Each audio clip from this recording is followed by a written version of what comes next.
Hi అండి, అందరికీ నమస్తే అండి. మొన్న నేను తోటకూర లివర్ కర్రీ చూపించాను కదా. ఆ రోజు అన్నా కదా, ఆకులను వేరేగా కాడలను వేరేగా 2 రకాల కర్రీ అనమాట ఇది. ఆ రోజు నేను ఆకులతో లివర్ కర్రీ చేశా. కాడలు మాత్రం విడిగా తీసి వీటిని పులుసు కూరలాగా ట్రై చేశాను అనమాట. చాలా బాగా వచ్చిందండి. ఇలా కాడలను వేరుగా చేసి సన్నగా తరిగి పక్కన పెట్టుకున్న తర్వాత 2 ఉల్లిపాయలు కోసి 2 టేబుల్ స్పూన్ల ఆయిల్ వేసుకొని బాగా మగ్గిన తర్వాత శనగపప్పు నానబెట్టి పక్కన పెట్టుకోవాలండి. కొంచెం శనగపప్పు కానీ పెసరపప్పు కానీ, పచ్చి శనగపప్పు కానీ పెసరపప్పు కానీ నానబెట్టుకొని పక్కన ఉంచుకోవాలి. నేను ఆ వీడియో క్లిప్ ఇది నేను ఫోన్ అడ్డంగా దిప్పి తీసినట్టున్నాను. అది ఇందులో యాడ్ చేస్తే కుదరదని షార్ట్లో నేను యాడ్ చేయలేదు. సో ఉల్లిపాయలు మగ్గిన తర్వాత కొంచెం పసుపు వేసుకొని 2 పచ్చిమిరపకాయలు అలాగే టమాటాలు. మా ఇంట్లో ఆ రోజు రాములక్కాయలని చిన్న కాయలు ఉంటాయి చూసారండి, అవి ఉన్నాయి. నేను అవి వేసాను అనమాట. వాటి వల్ల ఏమో కానీ కూర చాలా బాగా టేస్ట్ వచ్చింది.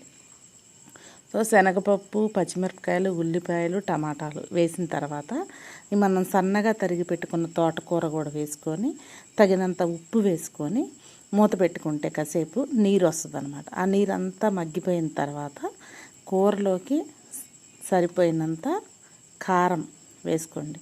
పచ్చిమిరపకాయలు వేసాం కాబట్టి ఇందులో కారం తక్కువ పడుతుంది, కొంచెం చూసేసుకోవచ్చు. మరి కారం ఎక్కువ వేయటం వల్ల ఏమవుతుందంటే తోటకూర టేస్ట్ దెబ్బతింటుంది.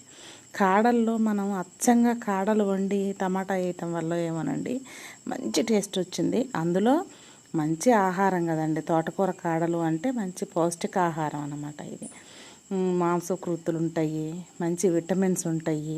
పిల్లలు లాంటి వాళ్ళు ఆకులు ఎక్కువ కనపడ్డ కొంతమంది ఆకుకూరలు తినడానికి ఇష్టపడరు అనమాట. అదే మనం ఇలా కాడల్ని పప్పు వేసి వండి పెట్టామనుకోండి చక్కగా తింటారు. పిల్లలకి లంచ్ బాక్సుల్లో కూడా చాలా బాగుంటుంది అనమాట. నాకైతే చాలా బాగా నచ్చింది ఇది. చిన్న టమాటాలు కొంచెం పులుపు ఉంటాయి కాబట్టి మంచి పులుపు వచ్చింది. ఇలా కాకుండా ఒకవేళ టమాటాలు లేవనుకోండి, కొంచెం చింతపండు నానబెట్టి ఒక కొద్దిగా అంత అంటే పెద్ద అంటే నిమ్మకాయ అంత సైజు అట్లా కాకుండా ఏదో కొంచెం నానబెట్టి అంటే అది కూడా చాలా బాగుంటుంది అనమాట. సో మీకు గనక నచ్చినట్టయితే కనుక ట్రై చేసి చూడండి. అంటే నేను చెప్పిన దానికంటే మీరు చేసుకుంటే బాగుంటుంది కదండి. ఒకసారి ట్రై చేసి చూడండి. నాకు వివరంగా చెప్పడం రాకపోయినా ఒక చిన్న ఇన్ఫర్మేషన్ లాగా ఉంటుంది. నా దగ్గర అన్ని వీడియో క్లిప్స్ లేవండి, కొన్ని మిస్ అయినాయి. కాకపోతే కూర బాగుంది కదా అని చెప్పేసి ఉన్న వాటినే యాడ్ చేశా. కొన్నేమో అడ్డంగా తీసా, కొన్నేమో ఇట్లా తీసా. సో ఎనీవే మీకు నచ్చితే కనుక ఖచ్చితంగా లైక్ చేసి సబ్స్క్రైబ్ చేసుకోండి.